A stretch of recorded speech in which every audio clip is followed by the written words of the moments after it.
justiça. Ainda que eu ande pelo vale, eu não temerei mal nenhum, pois o Senhor comigo está. Refrigera a minha alma, guia-me pelas veredas da justiça.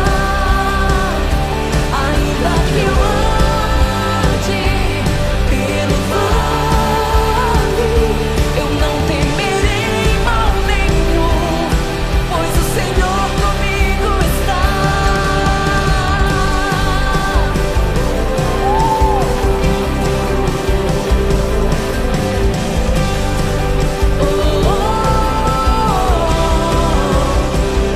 Aleluia.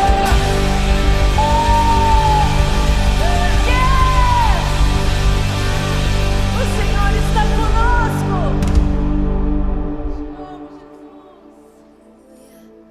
Obrigada, Jesus. O Senhor é especialista em chamar aqueles que não são como se eles já fossem. Obrigada, Jesus, porque o Senhor derramou e continuará derramando o teu amor.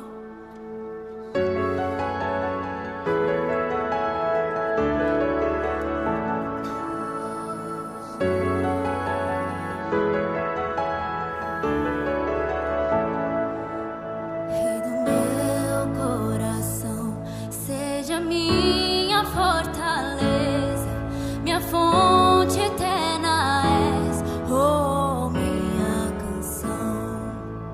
Rei do meu coração, seja o meu esconderijo, razão do meu viver, oh, minha canção. Tu és bom.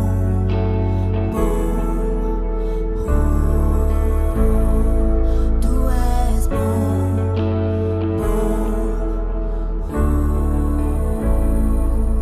Rei do meu coração, seja minha fortaleza, minha fonte eterna és, oh, minha canção.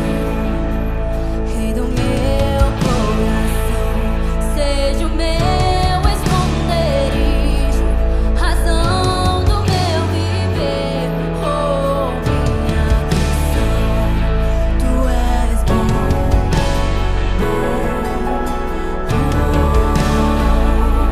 tu és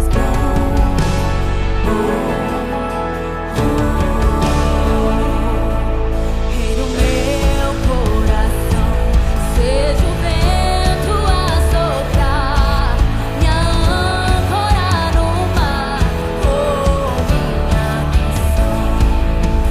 Rei do meu coração, seja o fogo a queimar, a voz a ecoar, oh, minha canção. Rei do meu coração, seja o vento a soprar, minha âncora no mar, oh, minha canção. Rei do meu coração, seja o fogo a queimar, a voz a ecoar, oh, minha canção. Tu és bom, tu és bom, tu és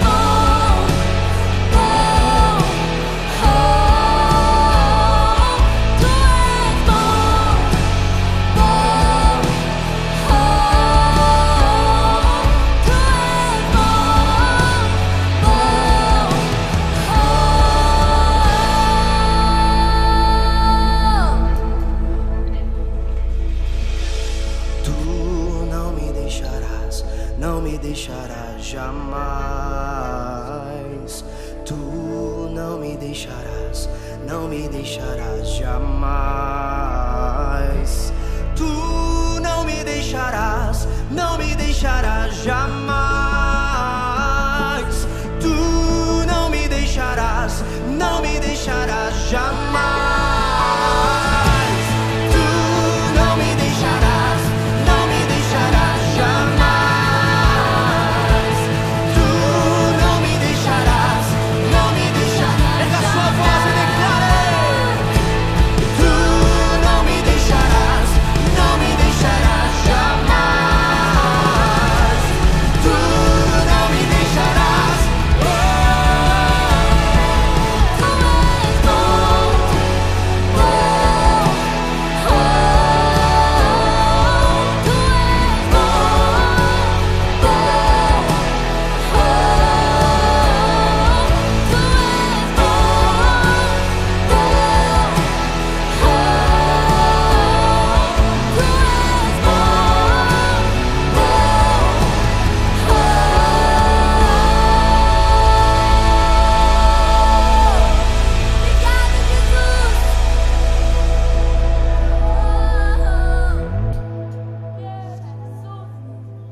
nós voltamos os nossos olhos para Ti, Jesus.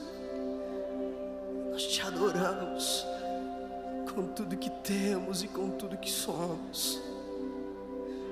Te adoramos, Santo Deus.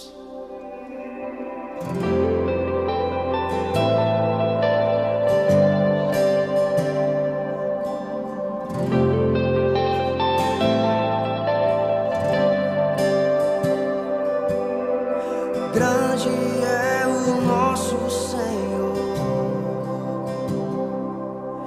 vestido de todo resplendor, que reina poderoso no trono. Tudo que Ele faz é tão maravilhoso. A terra estremece ao som da voz que brada como um trovão. Seus cabelos são mais alvos que a lã, e em seus olhos eu vejo fogo. Santo, vestido de glória, Ele está. Nós somos coroa da criação do Pai. Brilhamos mais que o sol ao meio-dia, ao te contemplar.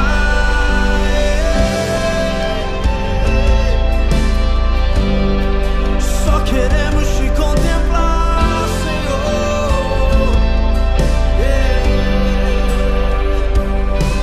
A terra estremece ao som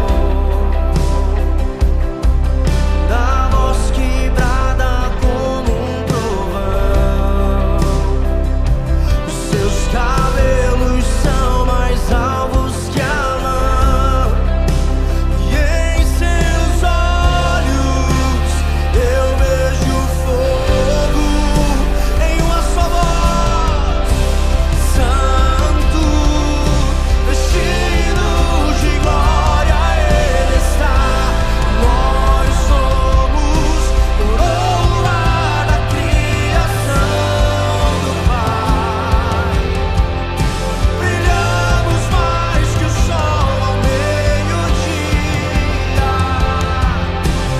ao te contemplar. Santo, vestido de glória, Ele está. Nós somos coroa da criação do Pai. Brilhamos mais que o sol ao meio-dia, ao te contemplar.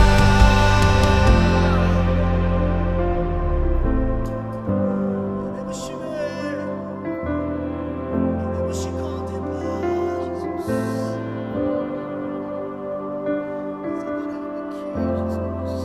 24 anciãos se prostram aos seus pés e lançam suas coroas ao te contemplar.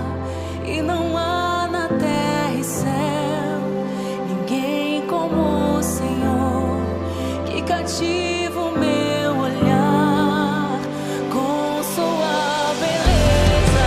24 anciãos se prostram aos teus pés e lançam suas coroas ao te contemplar. E não há na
abraçando, Pai.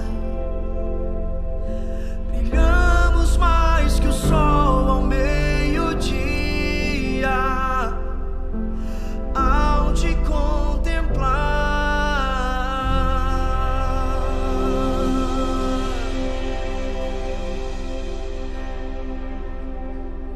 Amém. Aleluia, glória a Deus. Pai, nessa noite nós queremos clamar pelos enfermos do Covid-19. Queremos, ó Deus, clamar ao Senhor que venha sobre cada enfermo, cada irmão, cada familiar, cada amigo, cada parente, ó Deus, as pessoas que estão mais próximas de nós, que nós reconhecemos até pelo nome, e também aqueles que nós não conhecemos, mas que sabemos, ó Deus, que têm ocupado os leitos de hospital dessa nação.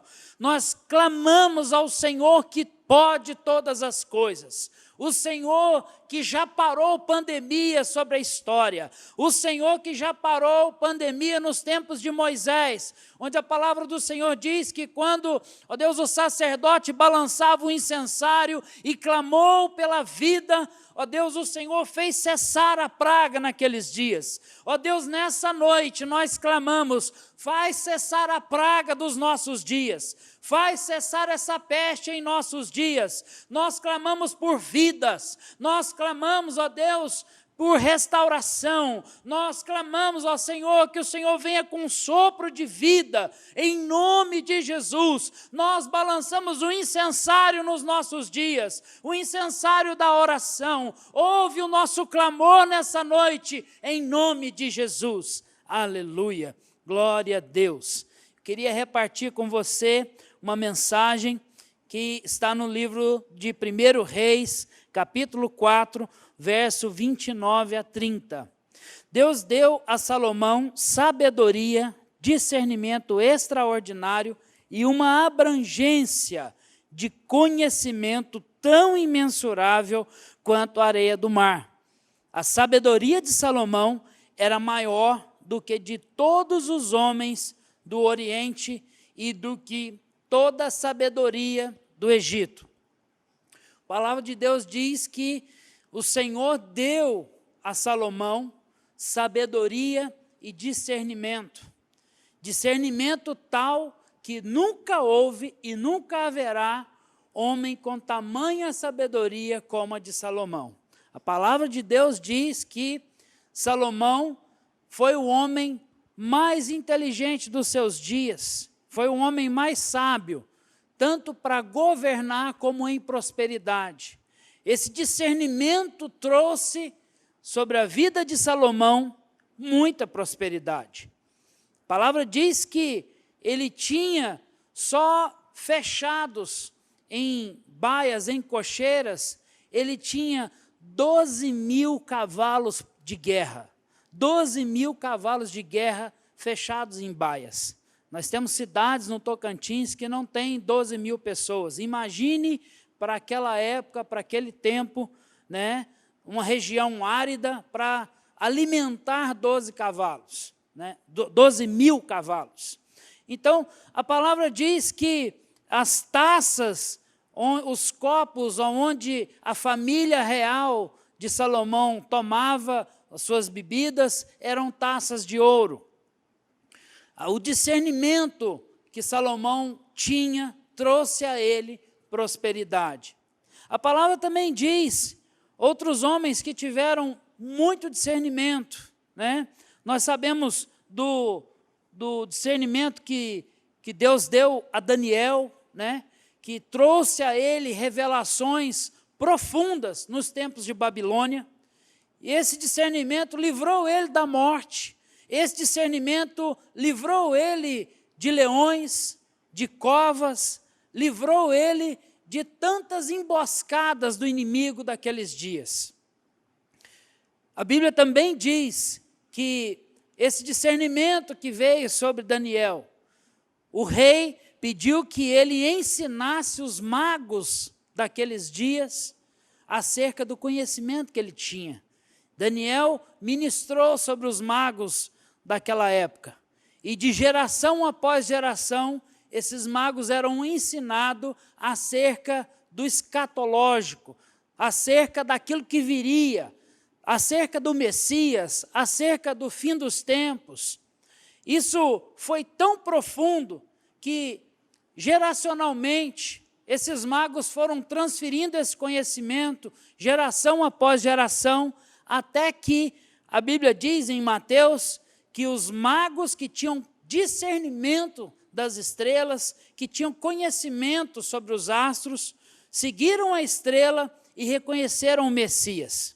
Eu quero te dizer que, nesses dias, mais do que nunca, nós precisamos de discernimento. Discernimento para discernir aquilo que nós estamos vendo e ouvindo. Discernimento para discernir a nossa vida financeira. Discernimento para entender que esse é um tempo diferente. Aquilo que nós fizemos o ano passado não serve mais para esse ano. Aquilo que nós fizemos há meses, há anos atrás, não serve mais para esses dias. Então eu queria te encorajar nessa hora, a continuar perseverando. O que nós temos recebido do Senhor nesse tempo é que nós precisamos fugir desse ambiente de medo, fugir das más notícias e entrar num ambiente de fé, entrar num ambiente onde nós podemos discernir que isso vai passar. Nós temos que discernir que o Senhor é conosco, a mão do Senhor é sobre nós. E eu queria te desafiar nessa hora a estar contribuindo, a continuar.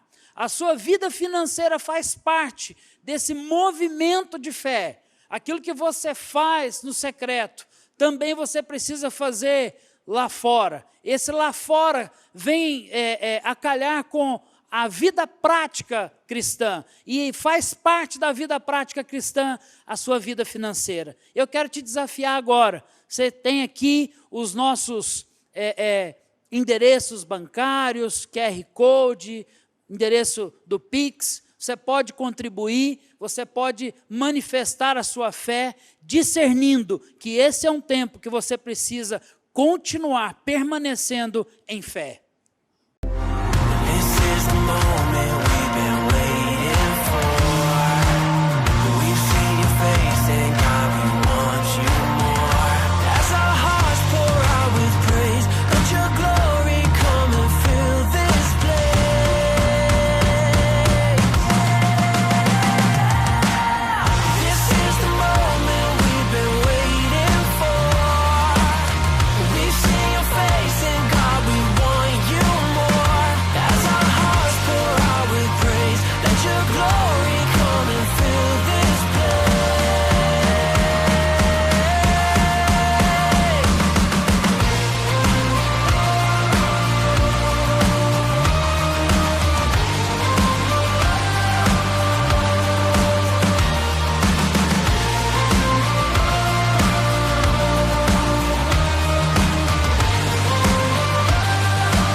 Seja bem-vindo a mais um Paz News. Fique atento às nossas informações.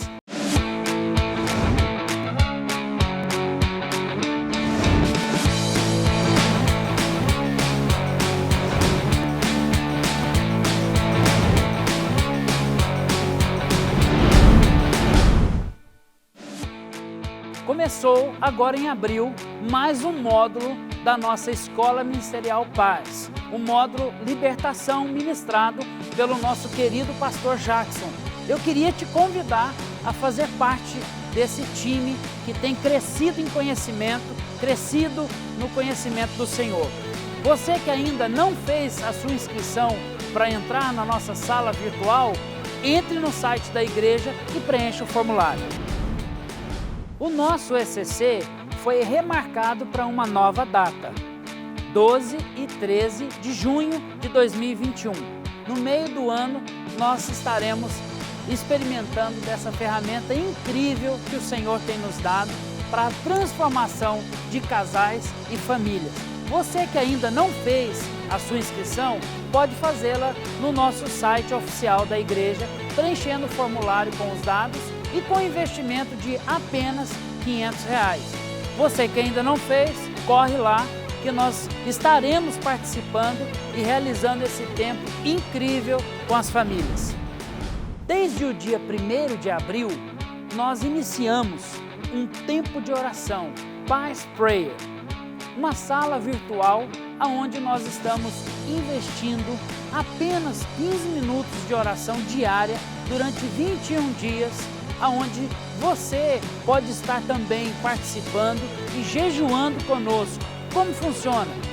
Nós estamos liberando o link do Google Meet nas nossas plataformas digitais e também nos grupos dos Life Groups.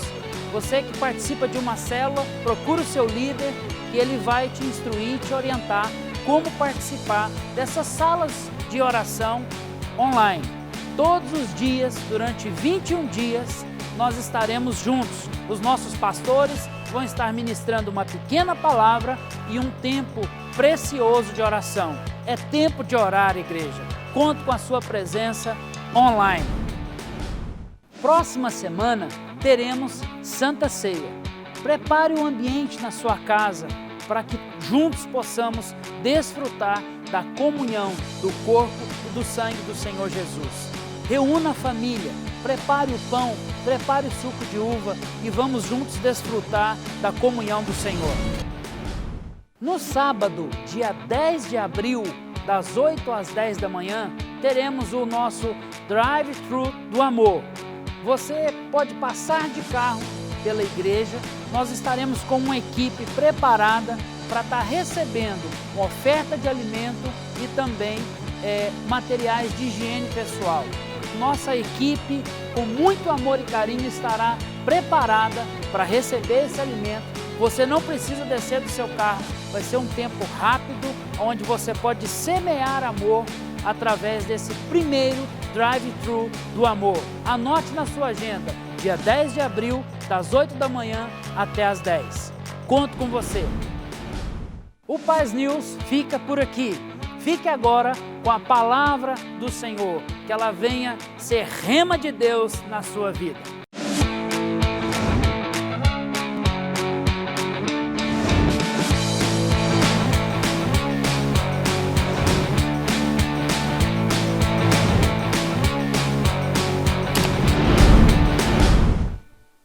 Boa noite, povo de Deus, povo abençoado. A graça e a paz do Senhor para o seu coração.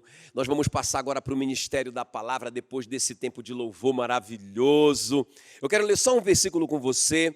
Daniel 6:28 diz assim: Daniel prosperou no reinado de Dario e no reinado de Ciro, o persa. Eu quero orar com você. Espírito Santo querido, muito obrigado, Senhor, pela Tua palavra, por nós estarmos diante da Tua poderosa palavra. Ela é o maná que desceu do céu, ela é o alimento da nossa mente, do nosso corpo e do nosso espírito. Senhor, e que a Tua palavra venha nos nutrir, venha nos fortalecer, venha nos inspirar nessa noite, em nome de Jesus. Amém e amém. Eu tenho um tema para compartilhar com vocês hoje à noite. Como nasce um herói? Como nasce um herói? E eu tenho pensado muito nesses dias no Daniel, porque o Daniel é um dos maiores heróis da Bíblia, não é?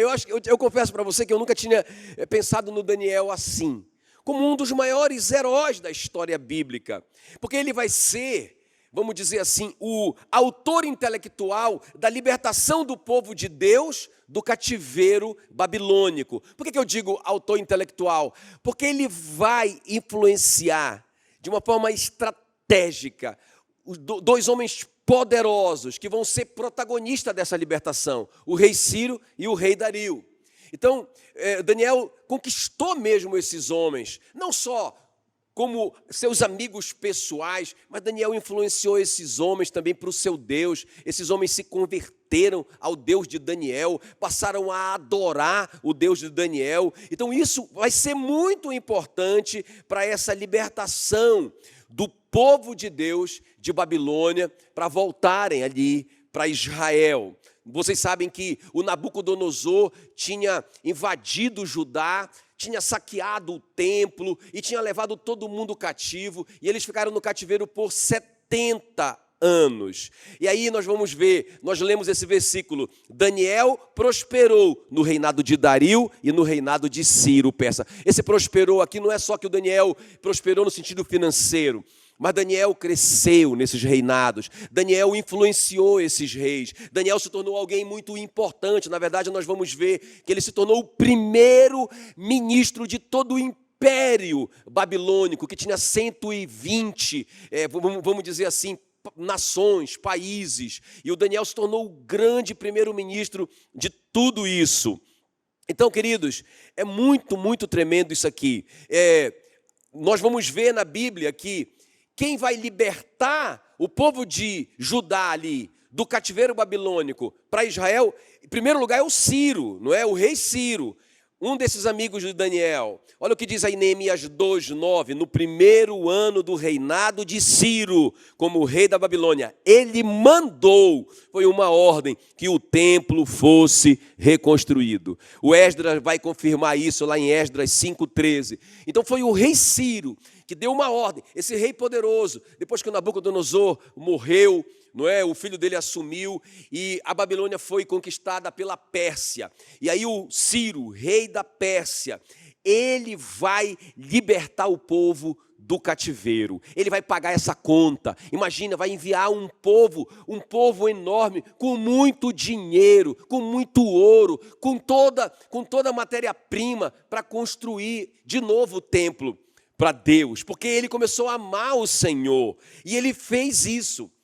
Agora veja bem, nós sabemos que houve uma grande resistência, nós vamos ver isso lá em Esdras, no livro de Esdras, uma grande resistência, os inimigos da construção, e esse templo ficou travado, a construção ficou parada por 14 longos anos. Se você ler o livro do profeta Ageu, você vai entender que o Ageu começa a desafiar o povo, vocês se acomodaram, vocês só estão pensando em vocês mesmos, vocês abandonaram o templo, vocês têm que voltar a construir, é por isso que as coisas não estão dando certo para vocês, não é? 14 anos parado. Agora, o que vai destravar essa construção? É um decreto do outro amigo do Daniel, o rei Dario, não é? Olha só o que diz em Esdras 6:12, que Deus, que escolheu Jerusalém como lugar onde deve ser adorado, acabe com qualquer rei ou nação que desobedecer a esta ordem e tentar destruir o templo de Jerusalém. Eu, Dario, dei esta ordem, que ela seja obedecida em tudo. Então a construção ficou parada por 14 anos. Um amigo do Daniel, alguém que foi influenciado pelo Daniel, alguém que passou a adorar o Deus de Daniel, o rei Ciro, libertou o povo de Israel. Não só libertou, mas ajudou eles a reconstruírem o templo. Mas quando eles começam a reconstruir, vem a retaliação e a resistência do inimigo. O inimigo físico, não é? Claro que por trás disso tem um inimigo espiritual, que é Satanás. Mas, irmãos, 14 anos parados, mas vem aí o outro decreto do outro amigo que também foi influenciado e que passou a amar o Deus de Daniel. Ele fez esse decreto, ele ordenou que ninguém atrapalhasse essa construção. E aí, irmãos, finalmente o templo é reconstruído. O Dario não foi só alguém que foi influenciado pelo Daniel, alguém que aprendeu a seguir o Deus de Daniel, isso seria suficiente. Mas nós sabemos que o Dario, ele promoveu o Daniel para ser o presidente da Babilônia. Também ele se tornou um grande amigo do Daniel. Lá em Daniel 6,14, fala que quando ele ouviu que o Daniel tinha ido para a cova dos leões, olha só, diz assim que tendo o rei ouvido estas coisas, ficou muito penalizado e determinou consigo mesmo livrar a Daniel, e até o pôr do sol se empenhou por salvá-lo, porque agora tinha um relacionamento, ele de fato amava o Daniel. Não era só uma amizade política, era realmente uma amizade de verdade. A Bíblia diz que quando ele voltou para o palácio, ele não comeu nada, nem se divertiu como de costume. Naquela noite ele não pôde dormir, o Daniel estava lá na cova dos leões. Então, queridos, esses homens que o Daniel influenciou, esses homens que passaram a amar o Deus de Daniel, foram os homens, o Ciro e o Ciro e o Dario, foram os homens que libertaram, não é, o povo de Deus do cativeiro. Não só libertaram, começaram a construção do templo, depois o Dario realmente mandou um novo decreto, ordenando que não houvesse impedimento. Tudo isso foi influência na vida do Daniel. Agora veja bem, o que eu quero conversar com vocês hoje à noite. Irmãos, imagina a circunstância ou as circunstâncias que envolviam a vida do Daniel ali na Babilônia. Imagina um garoto de aproximadamente 17 anos que chega na Babilônia como um escravo. Ele não tinha influência nenhuma. Imagina que esse garoto vai se tornar o primeiro-ministro do mundo. Ele não tinha influência nenhuma na Babilônia. Imagina os decretos, não é? Os decretos que foram baixados, e Daniel, e aquele remanescente ali de pessoas que conseguiram seguir ao Senhor, passaram, não é? Debaixo daqueles decretos injustos e loucos. Nós sabemos que o Nabucodonosor baixou um decreto porque ele teve um sonho. Ninguém conseguiu revelar o sonho, e ele disse o seguinte: então vai morrer todos os sábios da Babilônia. E baixou um decreto, Daniel estava no meio disso, porque ele era considerado um sábio. Então, imagina esse decreto louco. Ele também baixou outro decreto, que quem não adorasse uma estátua gigante lá que ele construiu, ia para a fornalha ardente. Baixou outro decreto, que quem orasse a um outro Deus que não fosse ele mesmo, que não fosse o próprio rei, seria lançado na cova dos leões. Então, queridos, tantos decretos injustos e absurdos. O Daniel estava debaixo de tudo isso. O povo dele estava completamente oprimido por todas essas maldades e aberrações. Mas no meio de tudo aquilo, nasce um herói. Nasce um herói que vai libertar o seu povo. Nasce um herói que vai mudar a história do seu povo, que vai tirar o seu povo do cativeiro babilônico e vai levá-lo de volta para a terra prometida. Então, queridos, como nasce um herói? O Daniel se torna uma pessoa tão importante, que ele tem tantas revelações apocalípticas do final dos tempos. O próprio Jesus vai se referir a ele em Mateus 24:15, lá no sermão do final dos dias. Jesus vai dizer, o início das dores, Jesus vai dizer assim: vocês verão no lugar santo o grande terror de que falou o profeta Daniel. Olha como que esse Daniel se tornou grande, olha como que esse Daniel cresceu tanto. O próprio Jesus, o Rei dos Reis, vai mencionar a grandeza do Daniel. Como que esse herói nasceu? No meio daquele caos, no meio daquela tragédia toda, no meio daquela mortandade toda, daquela miséria toda, daquela escravidão toda. Como esse herói nasceu? Então é sobre isso que eu quero conversar com vocês hoje à noite. Como nasce um herói? Nós estamos vivendo tempos difíceis, mas eu penso que é justamente o terreno apropriado para nascerem heróis, para pessoas crescerem financeiramente, pessoas influenciarem pessoas grandes, pessoas saírem de tudo isso grandes como o Daniel. O Daniel sai de tudo isso gigante. Então, irmãos, eu creio que o Deus de Daniel está aqui, vivendo tudo isso, vendo tudo isso acontecer. Então, se nós praticarmos os princípios de Daniel, nós vamos ter os resultados de Daniel. Como nasce um herói? Eu quero mostrar para vocês três coisas. Em primeiro lugar, o Daniel, ele não negociava princípios. Ele não negociava princípios. Então, a primeira coisa aqui, ele não se contaminou, não é, com a comida do rei. Daniel 1:8 fala que Daniel resolveu que não iria ficar impuro por comer a comida e beber o vinho que o rei dava. Por isso foi pedir a Aspenaz que o ajudasse a cumprir o que havia resolvido. Imagina, irmãos, o Daniel ali tinha todas as desculpas do mundo para ele dizer assim: não, se eu não comer essa comida do rei, se eu não me curvar a esses princípios da Babilônia, eu vou morrer. Então eu tenho que comer a comida do rei. Olha só, irmãos, mas o Daniel sabe, as pessoas que vão brotar, as pessoas que vão surgir no meio desse caos, as pessoas que vão ser heróis no meio dessa geração, sabe, heróis para a sua família, heróis para a igreja, heróis para a sociedade, heróis no meio de tudo isso, diante de todos esses decretos que nós temos recebido. Sabe, irmão, sabe quem são esses heróis? São as pessoas que não vão negociar princípios, pessoas que não vão se contaminar com os padrões do mundo. Isso aqui representa padrão do mundo. A comida que todo mundo come, todo mundo faz, é normal. O Daniel disse, eu não faço. E eu não vou fazer. Ele fez um desafio para aquele homem, para o Aspenaz, e ele disse, olha, bora fazer um teste. Vamos fazer um teste. No final de tantos dias, se eu não tiver melhor, eu como essa comida, não é? E aí, irmãos, olha o que diz Daniel 1,15, olha o resultado disso. Passados os 10 dias, os 4 jovens, Daniel e seus amigos, estavam mais sadios e mais fortes do que os jovens que comiam a comida do rei. Nós sabemos, irmãos, que o Daniel influenciou o cardápio de todo mundo, porque agora, a partir de agora, todo mundo ia comer a comida do Daniel e não a comida do rei. Que coisa linda, alguém que não se contamina, alguém que não dá desculpa para se contaminar com o mundo. Outra coisa, irmãos, que confirma isso, que o Daniel não negociava princípios, além dele não se contaminar com o mundo, ele não se vendia. Sabe quem é que vai brotar no meio dessa geração, como herói no meio dessa geração, como libertador do povo de Deus nessa geração?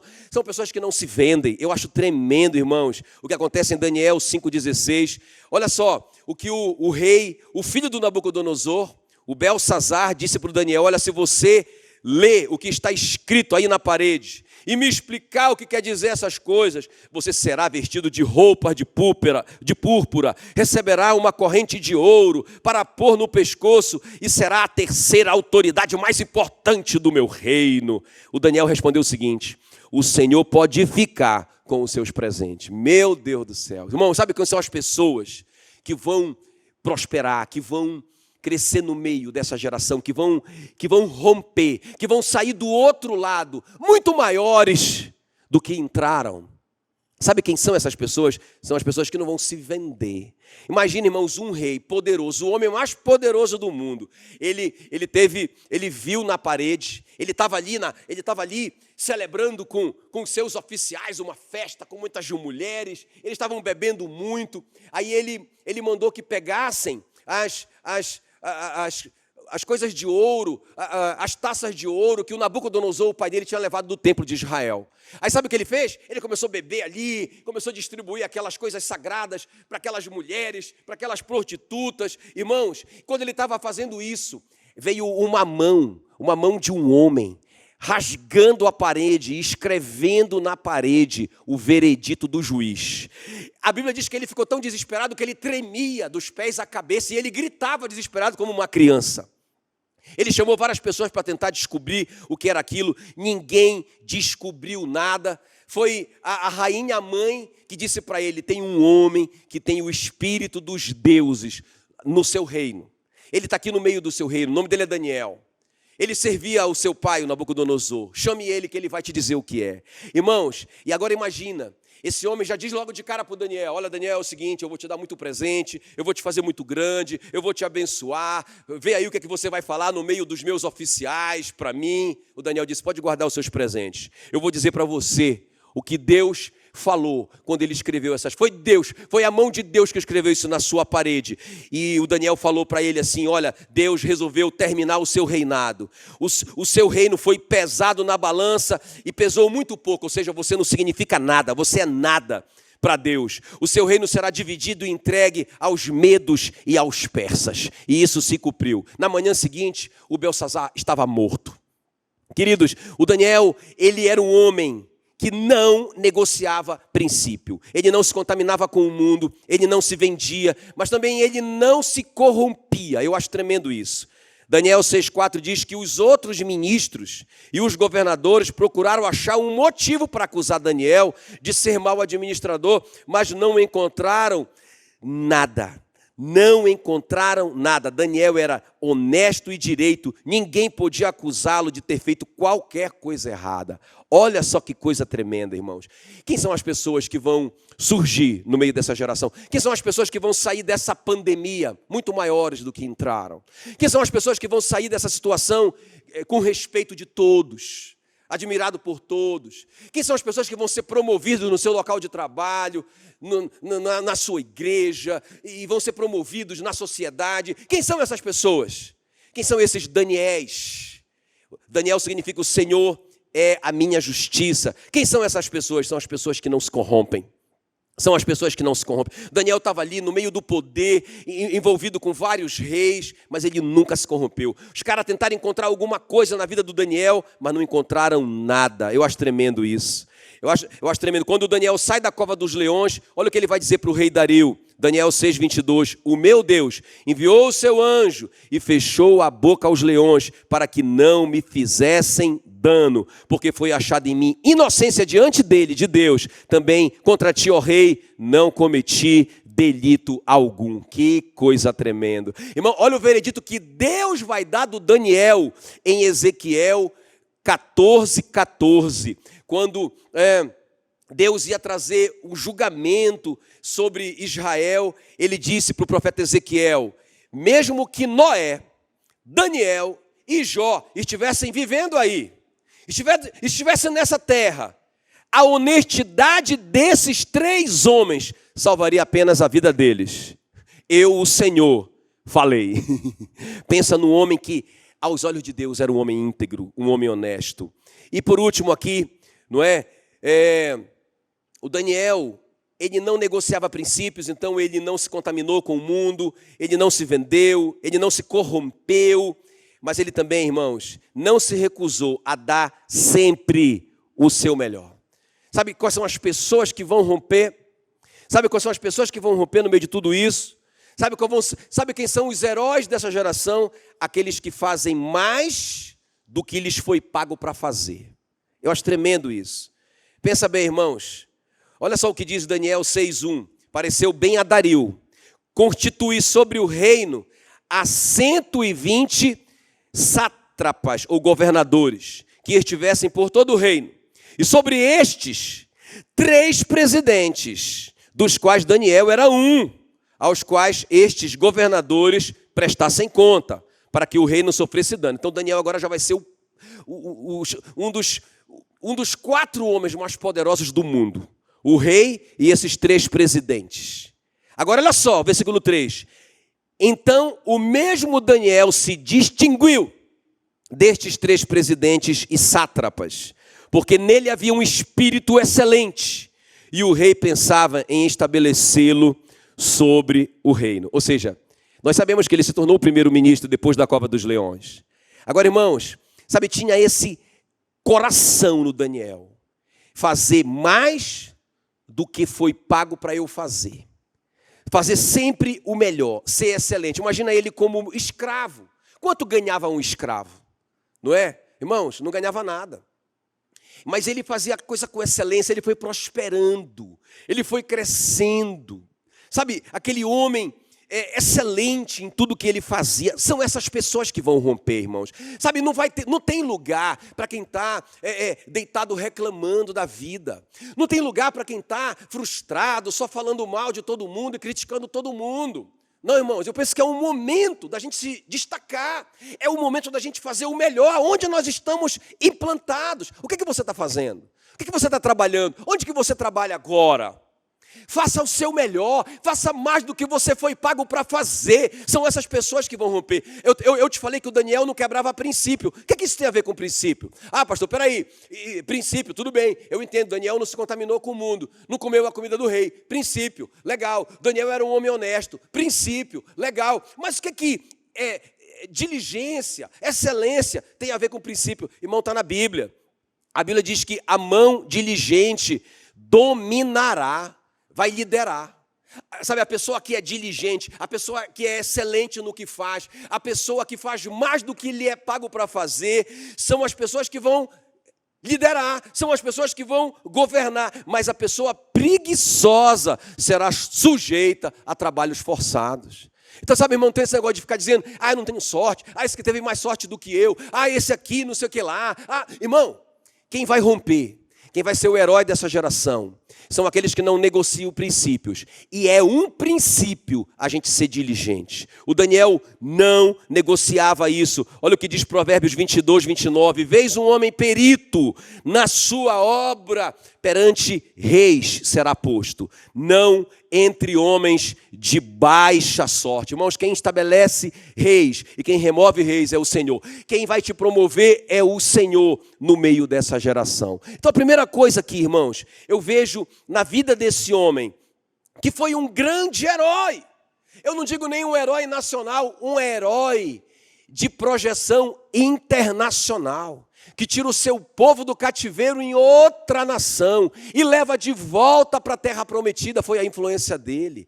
A influência do Daniel reconstruiu o templo. Quando tentaram impedir, outra influência do Daniel fez com que o templo fosse reconstruído até o final. Que homem, que herói! Mas esse é um homem que não negocia os princípios da palavra de Deus. Não se contamine, não se venda, não se corrompa e dê o seu melhor sempre. Faça mais do que ele foi pago para fazer.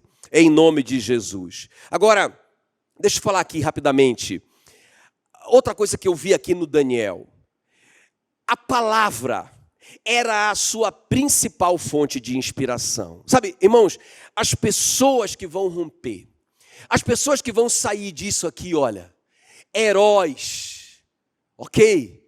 Eu profetizo na sua vida que você vai ser um Daniel no meio dessa geração. Você vai sair do outro lado com outra fotografia. Dá uma olhada na sua fotografia de antes da pandemia e olha a sua fotografia depois que tudo isso passar. Eu profetizo na sua vida em nome de Jesus, que a sua vida vai ser incomparavelmente melhor. Agora, qual era a segunda coisa na vida desse herói?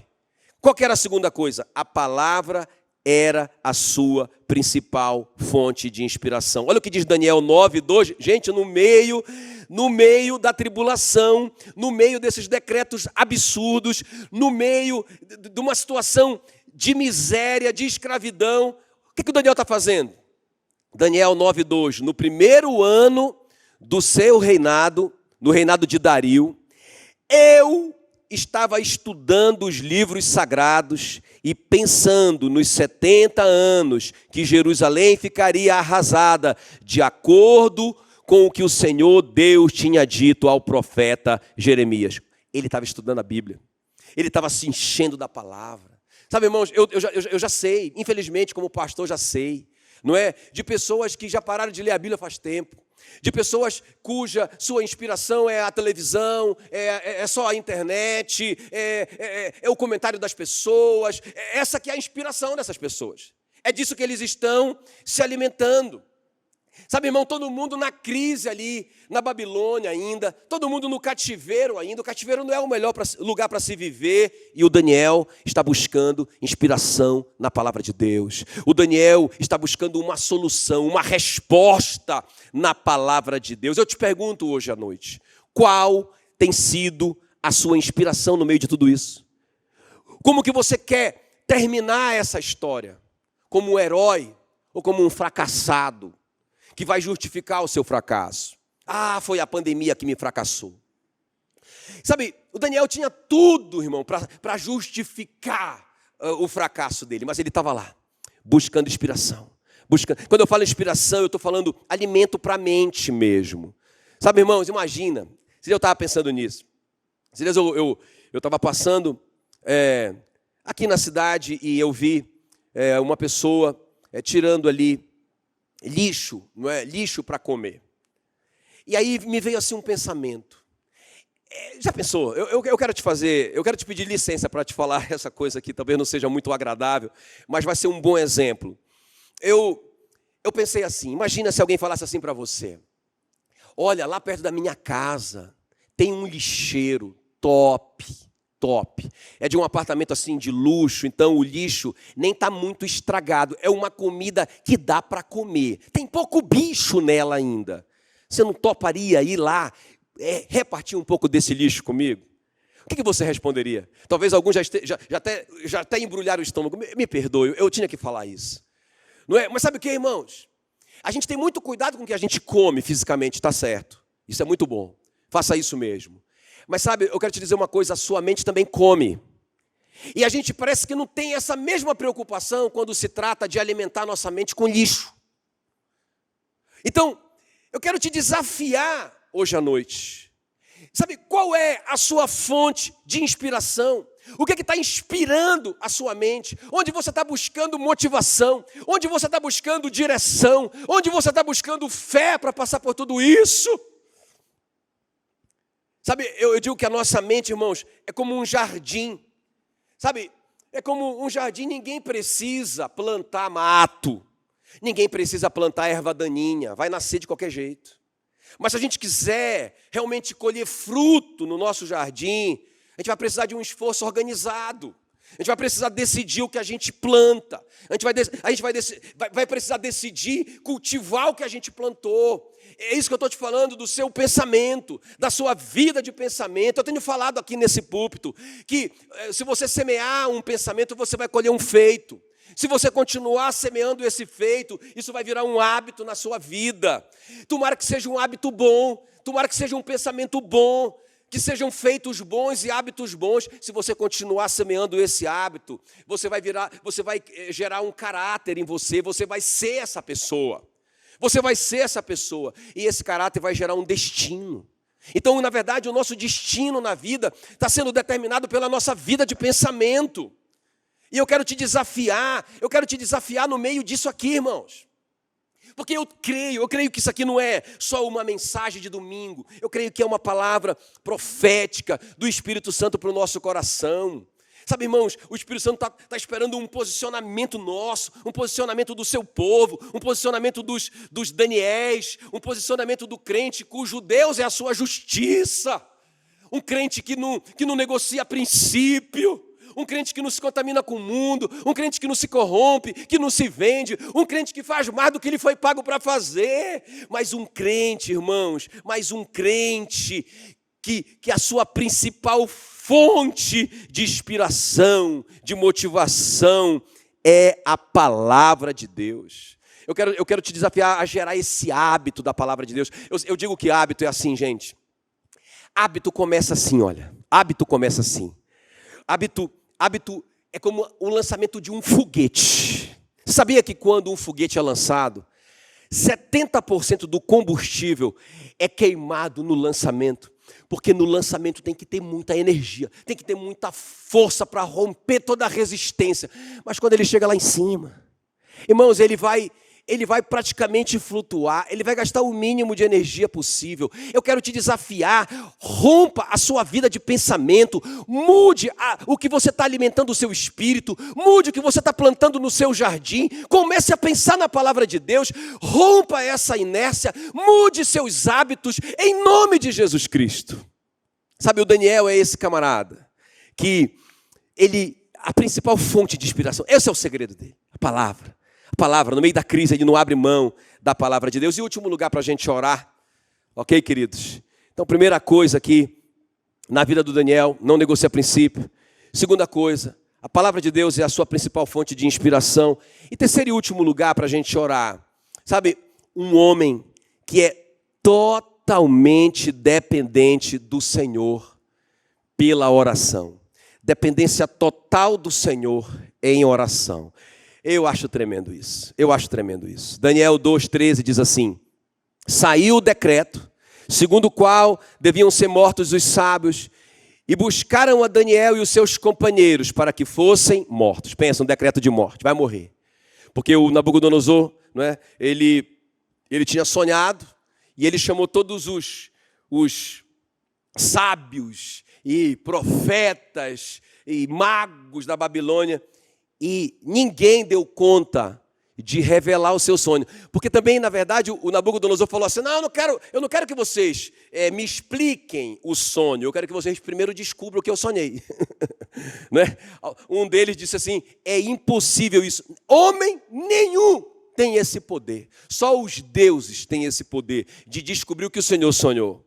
Então ele disse: então vai morrer todo mundo. E aí ele baixa um decreto absurdo, mais um decreto absurdo. Um decreto absurdo. E o Daniel, irmãos, quando ele recebe esse decreto, ele não vai lá protestar diante do palácio, ele não vai lá fazer um complô para tentar matar o rei. Né? O que o Daniel vai fazer? Qual que é a arma do Daniel? Está lá em Daniel 2, versículo 16. Foi Daniel ter com o rei e lhe pediu: designasse o tempo e ele revelaria ao rei a interpretação. Meu Deus, que coragem do Daniel. Que coragem. Não, majestade, não precisa matar ninguém não. Me dê só um tempo, porque eu vou descobrir o que o Senhor sonhou e vou dar a interpretação do sonho. Que loucura. Então Daniel foi para casa e fez saber o caso a Ananias, Misael e Azarias, seus companheiros, para que pedissem misericórdia ao Deus do céu sobre este mistério, a fim de que Daniel e seus companheiros não perecessem com o resto dos sábios da Babilônia. Então, olha a resposta da oração. Foi revelado o mistério a Daniel numa visão de noite. Daniel bendisse o Deus do céu. Então, irmãos, eu quero te desafiar hoje à noite. Como vai sua vida de oração? Sabe, eu acho que esse é o momento que vai separar joio do trigo. Eu acho que já está separando. Ovelha de bode, já está separando. Então, pensa, nós somos uma igreja. Irmão, o trabalho da igreja é orar.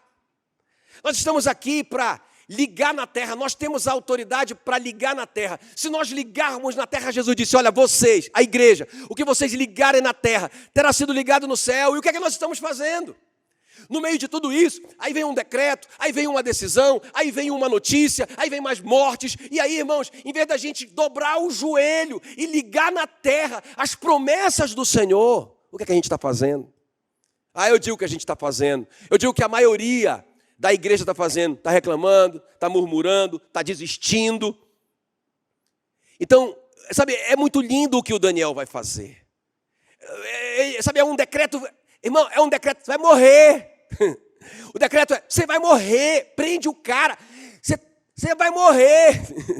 Não é? O que ele faz? Ele fala para o rei, não me mata não, me dá só alguns dias, porque eu vou revelar. Não é? E aí, irmãos, eles oram. E a Bíblia diz que Deus revelou. Sabe, eu não quero que você pense no Daniel como um homem de superpoderes, por favor, porque você vai se desanimar. Daniel é um homem semelhante a nós. É como um Elias da vida, um homem semelhante a nós. Agora, irmãos, tem só uma diferença entre nós e o Daniel. Nós temos o Espírito Santo que mora dentro de nós. O Espírito Santo não morava dentro do Daniel, inspirava o Daniel. Mas agora ele mora dentro de você. Só tem essa diferença. Então, queridos, é muito, muito, muito tremendo, não é? O que o Daniel faz. Então Deus revela o sonho, conta para o Daniel o que o Nabucodonosor sonhou. Aí o Daniel vai lá com o Nabucodonosor. E aí, irmãos, ele se coloca ali diante do trono do Nabucodonosor e diz, olha, o Senhor me contou o que o Senhor sonhou, e eu também tenho a interpretação. Mas só que ele falou assim, só que eu vou te dizer uma coisa antes do Senhor sonhar. O Senhor entrou no seu quarto de dormir, o Senhor sentou na sua cama, e o Senhor ficou pensando no futuro. Como que seria o futuro? E depois que o Senhor morresse, como que seria? Irmãos, eu penso que o Nabucodonosor já estava para desmaiar nessa hora. Aí depois o Daniel disse, agora eu vou interpretar, agora eu vou revelar o que o Senhor sonhou. O Senhor sonhou com uma estátua gigante, cabeça de ouro, peito de prata, ventre de bronze, pernas de ferro, pés de ferro misturado com barro. E o Senhor viu que uma mão que não era de homem cortava um pedaço de uma pedra gigante, de uma montanha, e essa pedra caía em cima dessa estátua, e essa estátua gigante quebrava tudo. E o Daniel disse, a interpretação do sonho é o seguinte, essa estátua é o Senhor, a cabeça de ouro é o Senhor, depois vem um reino de prata, vem um reino de bronze, mais fraco, vem um reino de ferro, e lá no final vai se dividir tudo, porque o barro não se mistura com o ferro, e essa pedra gigante que caía em cima do Senhor, significa o seguinte, é o reino messiânico que está vindo por aí, um reino que jamais terá fim. Irmãos, o Nabucodonosor caiu de joelho na presença do Daniel. É isso que eu estou te falando, é essa oportunidade da igreja, essa oportunidade do mundo cair de joelho diante da igreja, porque tem a revelação do Deus de Daniel. Eu acho tremendo isso. Meu Deus do céu. A Bíblia diz que o Nabucodonosor, Daniel 2,48, o rei colocou Daniel como alta autoridade do seu reino, mais uma promoção. E lhe deu também muitos presentes de valor. Ele pôs Daniel como governador da Babilônia e o fez chefe de todos os sábios da nação. Meu Deus do céu, um homem dependente de Deus. Sabe, ele não fica tentando resolver na força do braço dele, na força da preocupação. Jesus disse que não adianta nada a gente ficar ansioso e preocupado, porque uma pessoa que se preocupa não consegue aumentar em 50 centímetros o curso da sua vida.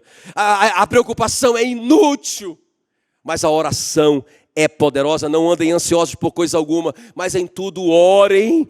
Sabe, se vocês orarem, a paz de Deus, que excede todo o entendimento, encherá o seu coração e a sua mente.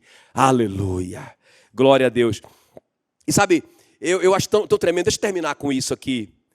Quando o Daniel está para ser promovido, eu acabei de ler, e coisa mais tremenda, e os homens se levantam contra ele, ficam com ciúme dele, porque ele vai ser um estrangeiro. É a história do escravo estrangeiro que vai virar o primeiro-ministro do mundo. Começou a levantar um monte de gente invejosa para derrubar o Daniel. Irmãos, eu profetizo sobre a sua vida. Nenhuma arma forjada contra você prosperará. E toda língua que se levantar em juízo contra você, o Senhor a condenará, porque você foi escolhido para ser um herói no meio dessa geração. Sabe, não negocie princípios. Tenha a palavra de Deus como a sua fonte principal de inspiração.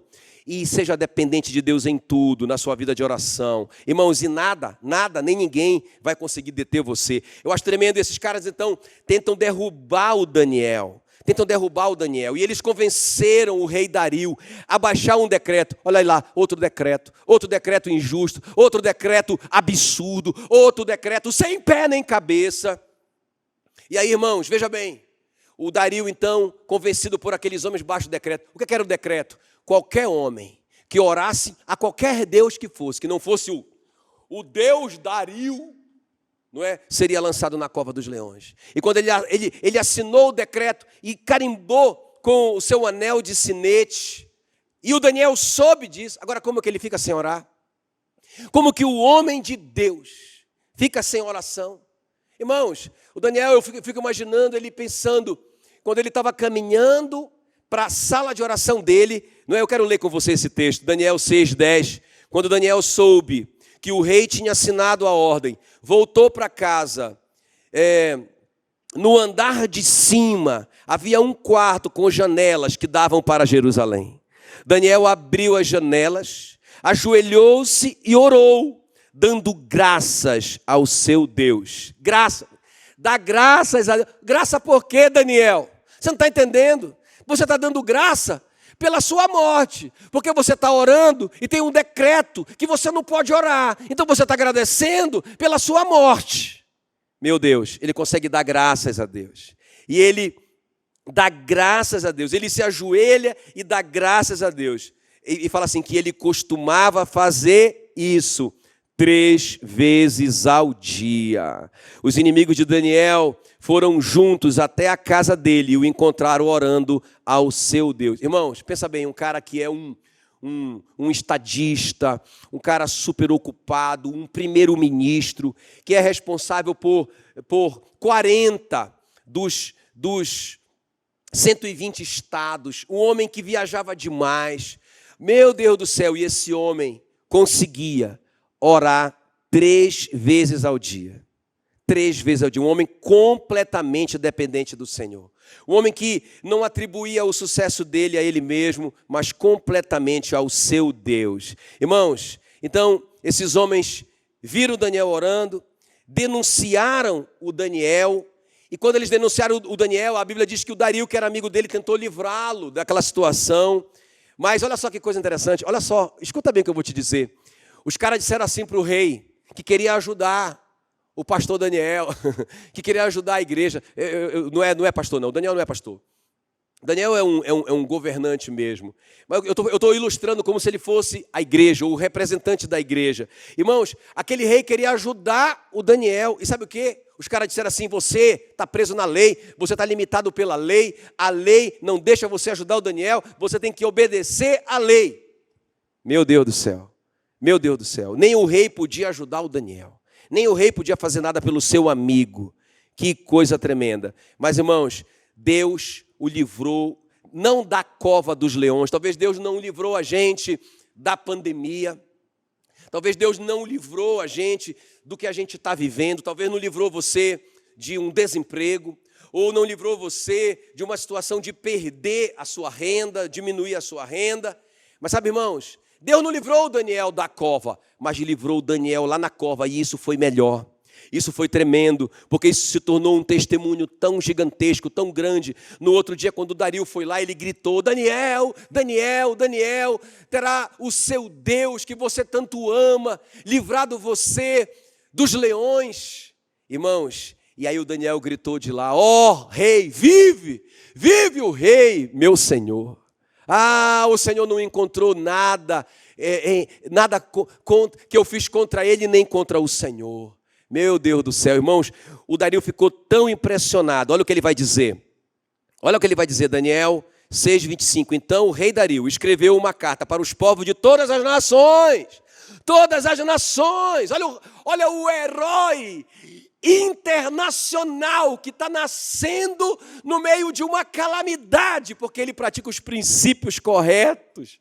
Ele diz: raças e línguas do mundo inteiro. A carta dizia o seguinte: felicidade e paz para todos. Eu ordeno que todas as pessoas do meu reino respeitem e honrem o Deus de Daniel, aleluia, pois ele é o Deus vivo, que vive para sempre, o seu reino nunca será destruído, o seu poder nunca terá fim, ele socorre e salva no céu e na terra, ele faz milagres e maravilhas, foi ele quem salvou Daniel, livrando das garras dos leões, e Daniel continuou a ser uma alta autoridade no governo, durante o reinado de Dario e de Ciro.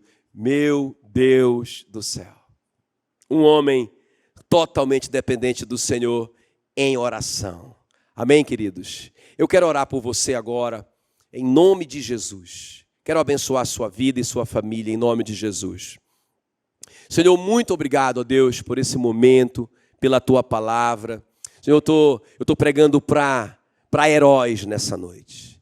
Eu estou pregando para aqueles cujo Deus é a sua justiça. Estou pregando para esses Daniéis nessa noite. Ó Deus, e revela essa palavra no nosso coração. E onde nós estivermos, Senhor, durante esse tempo e fora desse tempo, nós sejamos homens e mulheres que não negociam princípios. Homens e mulheres que não se contaminam com o mundo, que não se vendem, que não se corrompem. Homens e mulheres que aonde estiverem se recusam a não dar o seu melhor. Seja qual for o seu salário. O salário do Daniel era 0. Ó Deus, e ele deu o seu melhor, um espírito de excelência, Senhor, que se ache na tua igreja, no teu povo. Ó Deus, e também nós clamamos em nome de Jesus, que o Senhor revele essa palavra no nosso coração, e a tua palavra, e a Bíblia, seja a nossa principal fonte de inspiração e mude a nossa mente. E nós tenhamos essa revelação de uma mudança de mente, uma mudança de paradigmas, em nome de Jesus. Ó Deus, e também nós clamamos, e que o Senhor revele no nosso coração essa dependência através da nossa vida de oração. Senhor, restaura a nossa vida de oração, em nome de Jesus. Eu quero aproveitar esse momento para te fazer um convite. Nós começamos a sala de oração. E durante 21 dias, até o dia 21 de abril, nós vamos estar orando, não é? De joelhos. Está sendo muito legal. Claro, tudo é virtual, é pelo Meet, pelo aplicativo, pelo Meet. Então eu estou lá com os pastores e a gente está compartilhando um breve período assim de palavra, bem curtinho, e depois a gente ora por tudo isso que está acontecendo, e ora para que o pior não aconteça, e ora pelos nossos governantes, e ora pela cura, e ora pela proteção, e tanta coisa. Irmãos, tem sido uma delícia, e eu quero te convidar, fica com a gente nisso, vamos se unir em oração. Irmãos, nós somos capazes de mudar o mundo, assim como Daniel mudou o mundo, em nome de Jesus. Um beijo no seu coração, Deus te abençoe.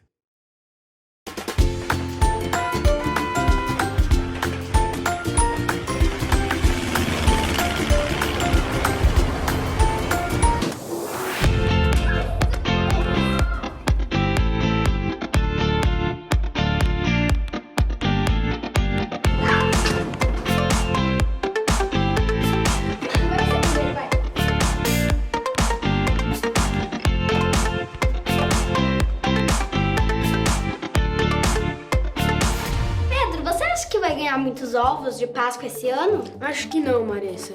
Por causa dessa pandemia, meus pais estão tentando economizar este ano.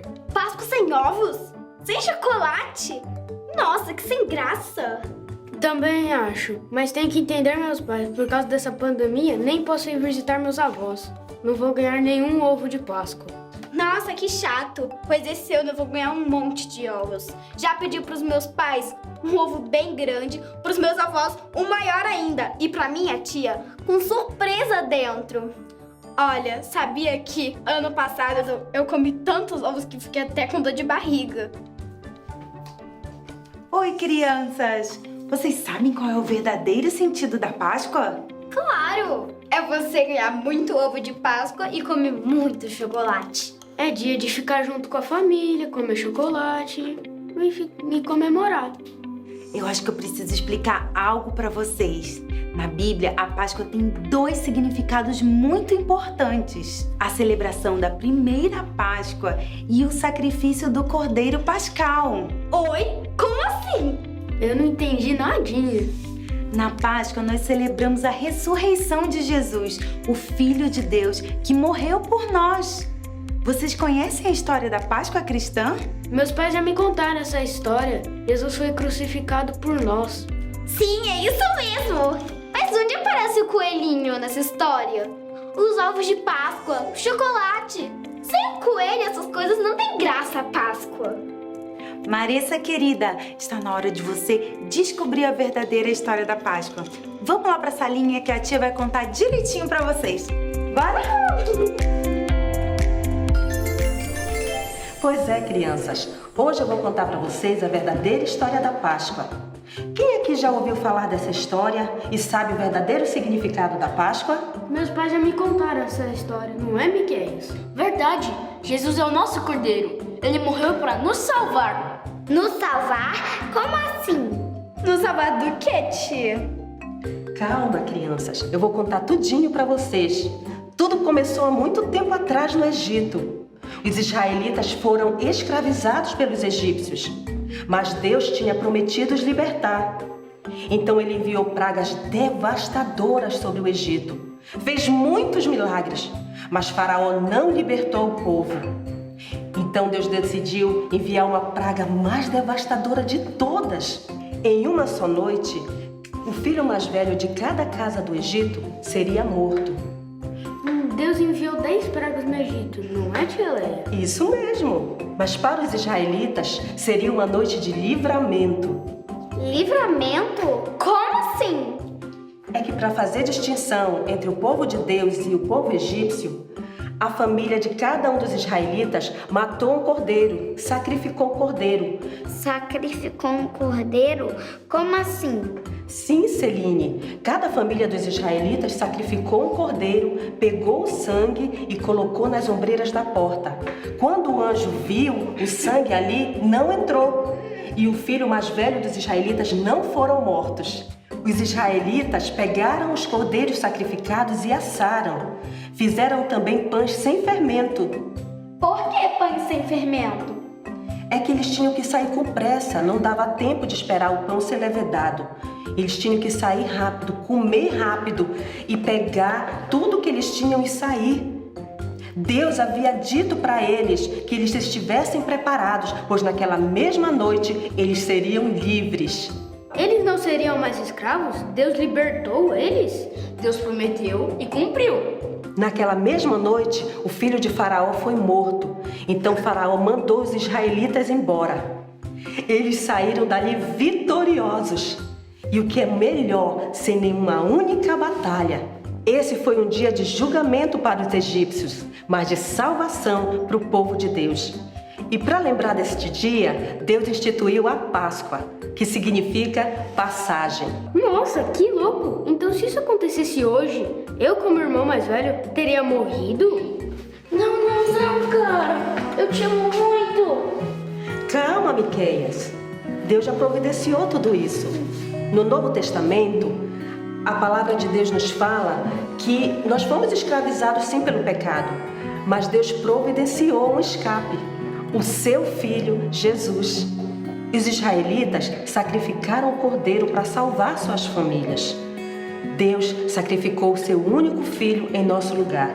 O sangue de Jesus é um sinal na vida de quem o ama. Ele protege de todo o mal e nos dá uma nova vida. Agora todos podemos fazer parte da família de Deus e viver em liberdade. É por isso que continuamos a celebrar a Páscoa, mas com um significado diferente do Antigo Testamento. Celebramos a libertação do pecado, o perdão do castigo e a vitória sobre a morte. A Páscoa é a celebração da salvação. E para não esquecermos mais desse dia tão especial, vamos memorizar um versículo que está em Coríntios 5:7, que diz: porque Cristo, nossa Páscoa, foi sacrificado por nós. Alguns líderes religiosos disseram ao governador Pilatos que Jesus era perigoso, pois queria ser rei. Pilatos perguntou: isso é verdade? Eu sou o rei, disse Jesus, mas não desse mundo. Jesus é inocente, disse Pilatos. Não há razão para matá-lo. Vou soltar ele. Mas a multidão gritava: Pilatos mandou seus soldados baterem em Jesus e colocaram uma coroa de espinho na sua cabeça. Então o fizeram subir o monte, carregando uma cruz de madeira. No alto do monte, os soldados romanos colocaram Jesus na cruz e pregaram suas mãos e seus pés. Fincaram a cruz no chão. Jesus foi crucificado entre dois criminosos. Ao meio-dia, o céu escureceu. Os amigos de Jesus choravam. Os líderes religiosos zombavam dizendo: você salvou aos outros, por que você não salva a si mesmo? Pai, perdoa-os, disse Jesus. Quando Jesus estava para morrer, ele fechou os olhos e disse: está consumado. Ele completou a obra que veio para realizar, por causa do seu grande amor. Um dos discípulos de Jesus, chamado José, colocou o corpo de Jesus num túmulo novo e colocou uma grande pedra na entrada. Aquela triste sexta-feira chegou ao fim. Sabe, gente, eu tô meio envergonhada. Por que, Marisa? Por causa que eu pensei que a Páscoa era só por causa do coelhinho, por causa dos ovos. Eu não lembrava de Jesus. Também, confesso que na Páscoa eu achava que era só comer com os ovinhos de chocolate e eu sequer esquecia de Jesus. Eu nem lembrava dele, eu nem sabia disso. Eu também, a gente só ficava brincando. Sabe, crianças, eu ouvi vocês falando e eu quero dizer que Jesus, ele comemorou a última Páscoa com seus amigos. Ele comeu pão, tomou vinho e ele explicou para os seus discípulos que o que representava e simbolizava o pão era o corpo que seria morto e o vinho era o sangue que seria derramado por nós. Esses são os verdadeiros alimentos da Páscoa. A Bíblia nos ensina que na sua última Páscoa Jesus não descansou. Ele passou a noite orando, porque ele sabia o que estava para acontecer. Ele seria crucificado e morto pelos nossos pecados. Vocês sabem o que é pecado? Eu sei, tia. É quando você desobedece seus pais. Muito bem. Quando fala mentira, quando você rouba. Pecado é tudo aquilo que nós fazemos, falamos ou pensamos que desagrada a Deus. É tudo aquilo que entristece o coração de Deus, como, por exemplo, a mentira, a desobediência, o roubo, entre tantas outras coisas. Todas essas coisas são pecados. A Bíblia nos diz, em Romanos 3:23, que todos pecaram e padecem da glória de Deus, ou seja, estão afastados da presença de Deus. Na última Páscoa, Jesus, ele não descansou. Ele ficou orando em agonia, porque ele sabia tudo o que ele ia passar para que nós tivéssemos a oportunidade da vida eterna. E assim como ele orou por esse sacrifício, nós também podemos orar para agradecer por esse sacrifício. Vocês querem orar comigo? Sim! Então vamos lá? Senhor Jesus, muito obrigado por ter morrido em meu lugar, para que todos os meus pecados fossem apagados. e o meu nome fosse escrito no livro da vida. Em nome de Jesus. Amém. Olá, pessoal, tudo bem com vocês? Preparado para o nosso incrível game bíblico de Páscoa? Então vamos lá. Eu vou fazer uma pergunta e vou dar 4 alternativas de respostas. E vocês vão ter que adivinhar qual é a alternativa correta. Vamos lá? Primeira pergunta. De quantas Páscoas a Bíblia nos fala? Alternativa A, 4 Páscoas? Alternativa B, 3 Páscoas? Alternativa C, 1 Páscoa? Ou alternativa D, 2 Páscoas? Tempo para vocês pensarem.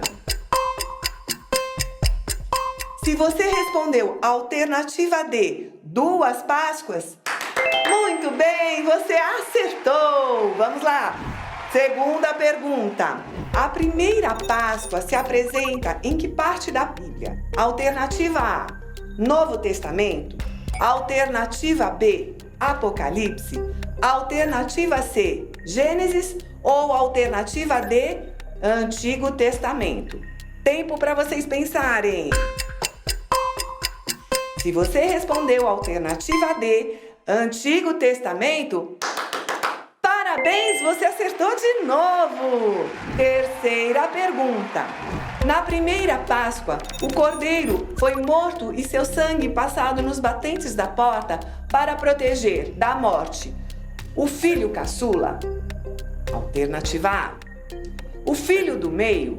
Alternativa B. O filho mais velho. Alternativa C. Ou nenhuma dessas alternativas. Tempo para vocês pensarem. Se você respondeu alternativa C, para salvar a vida do primogênito ou do filho mais velho, parabéns! Você acertou novamente! Pergunta número 4. Jesus morreu na cruz para que os nossos pecados fossem: alternativa A, perdoados. Alternativa B, escritos. Alternativa C, gravados. Ou alternativa D, fotografados. Tempo para vocês pensarem. Se vocês falaram alternativa A, perdoados, parabéns! Vocês acertaram de novo! Jesus passou a sua última Páscoa em companhia de quem? Dos seus discípulos, alternativa A. Dos seus amigos, alternativa B. Dos seus inimigos, alternativa C. Ou dos seus pastores, alternativa D. Tempo para vocês pensarem. Se vocês responderam alternativa A, com seus discípulos, parabéns!